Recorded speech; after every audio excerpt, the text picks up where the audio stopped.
आज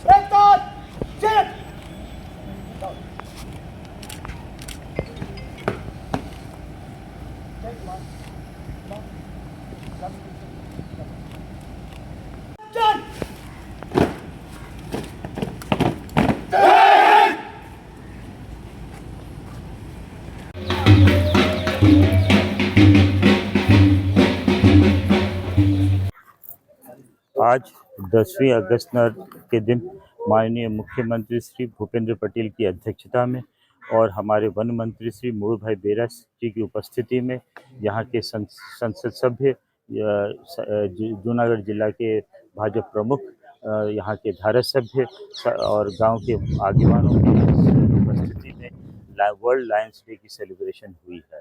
इस प्रोग्राम में लगभग ऑडिटोरियम में हुई है। ऑडिटोरियम में 350 जैसे लोग उपस्थित थे और इस प्रोग्राम के बाद हम लोगों ने एक पेड़ माँ के नाम का कार्यक्रम किया जिसमें लगभग 1500 लोग उपस्थित थे।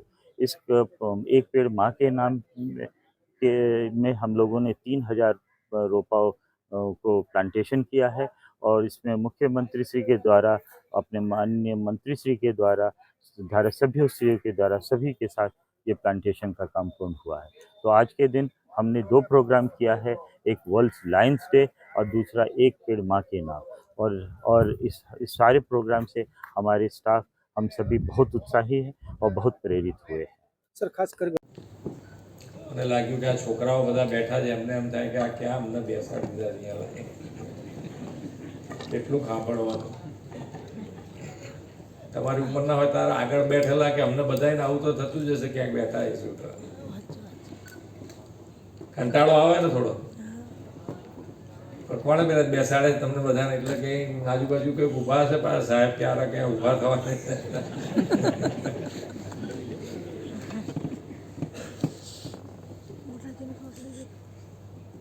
સારું બેઠા છો. મોબાઈલ તો અંદર લાવવા નહીં દીધા હોય, નહીતર પાછા મોબાઈલ હોય તો પાછા કંટાળે નહીં, મોબાઈલ રમ્યા કરે. તમારે જે બોલવું હોય બોલો.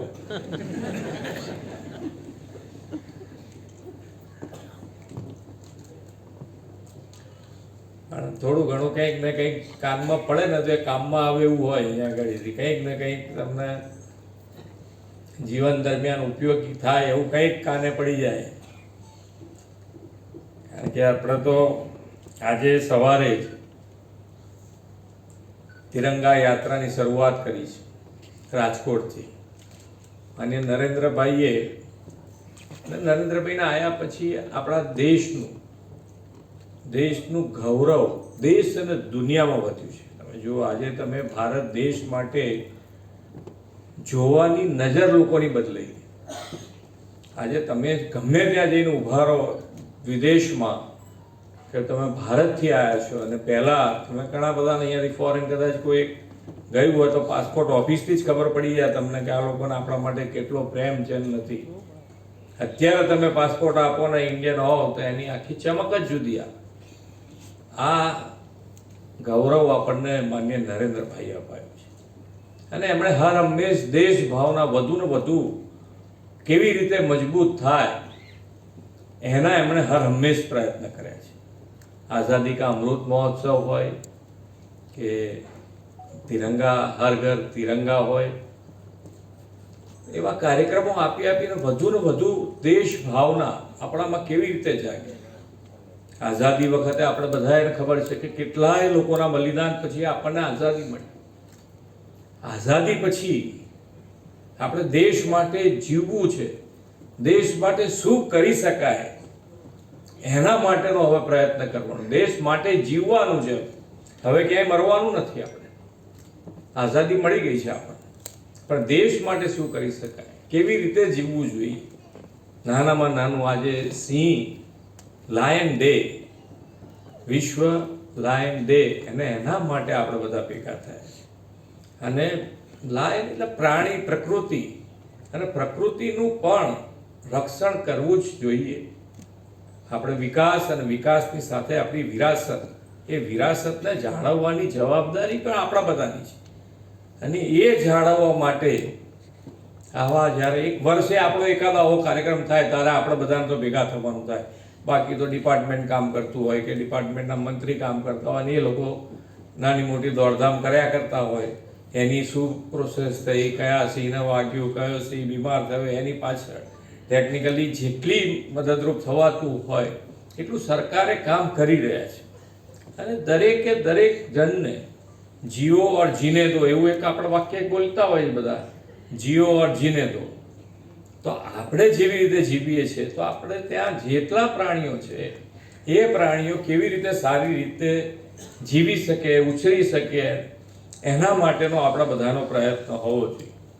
એટલે દરેકે આજે અહીંયાથી હમણાં ભૂપેન્દ્રજી યાદવને આપણે સાંભળ્યા મિશન લાઈફ, તો મિશન લાઈફ પણ એનો જ એક ભાગ છે કે મિશન લાઈફ એટલે આપણી રોજબરોજની લાઈફમાં આપણે પર્યાવરણને કેવી રીતે મજબૂત કરી શકીએ એના માટેનો પ્રયત્ન છે મિશન લાઈફ.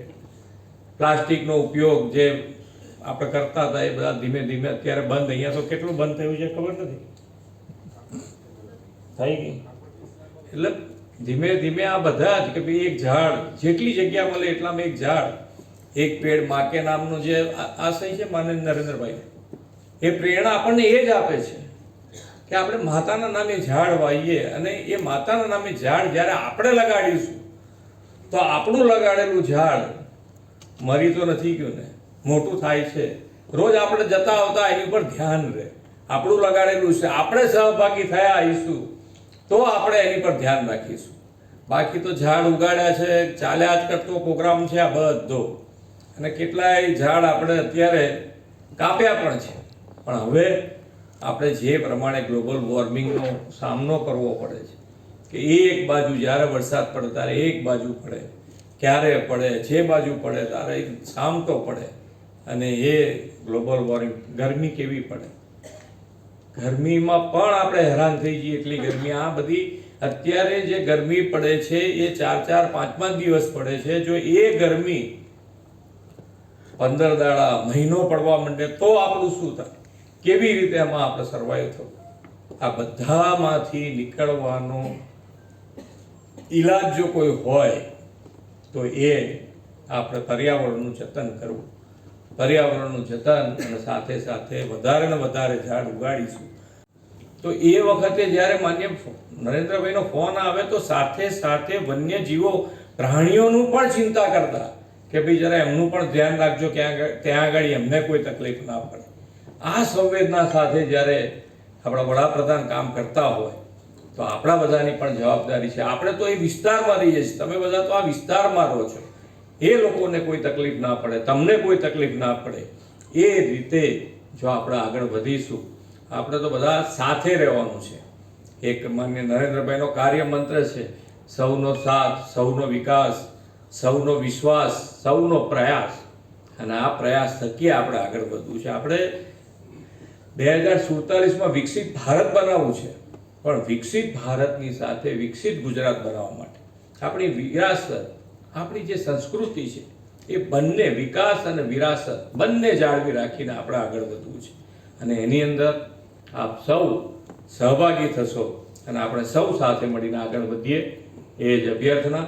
ભારત માતા કી જય, વંદે માતરમ, જય જય ગરવી.